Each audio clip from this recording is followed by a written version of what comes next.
కొబ్బరి పైన ఉన్న బ్రౌన్ పార్ట్ని తీసేసి కొబ్బరిని చిన్న చిన్న ముక్కలుగా కట్ చేసుకొని మిక్సీకి వేసుకోవాలి. పట్టిక బెల్లం చితక కొట్టుకుని మిక్సీ జార్లో వేసుకొని పొడి చేసుకోవాలి. స్టవ్ వెలిగించి పాన్ పెట్టుకోవాలి. పాన్లో 2 కప్పుల పాలను పోసుకోవాలి. పాలు పొంగొచ్చిన తర్వాత 2 కప్పుల పట్టిక బెల్లం పొడిని వేసుకోవాలి. పట్టిక బెల్లం పొడి పాలలో కరిగిన తర్వాత కప్పున్నర కొబ్బరి తురుమును పాలలో వేసుకోవాలి. కొబ్బరి పాలలో ఉడికి ఈ విధంగా కొంచెం దగ్గర పడిన తర్వాత 3 టేబుల్ స్పూన్ల మిల్క్ పౌడర్ని వేసుకొని కలుపుకోవాలి.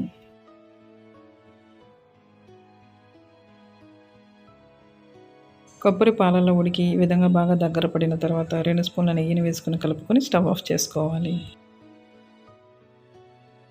ఒక ప్లేట్ మీద నెయ్యిని వేసుకొని నెయ్యిని ప్లేట్కి అప్లై చేసుకోవాలి. ఈ కొబ్బరి మిశ్రమంను ప్లేట్ మీద వేసుకోవాలి. ఈ విధంగా స్ప్రెడ్ చేసుకోవాలి. కొబ్బరి మిశ్రమం కొంచెం వేడిగా ఉన్నప్పుడే నైఫ్తో ముక్కలుగా కట్ చేసుకోవాలి. పైన ఈ విధంగా జీడిపప్పు ముక్కలను అంటించుకోవాలి.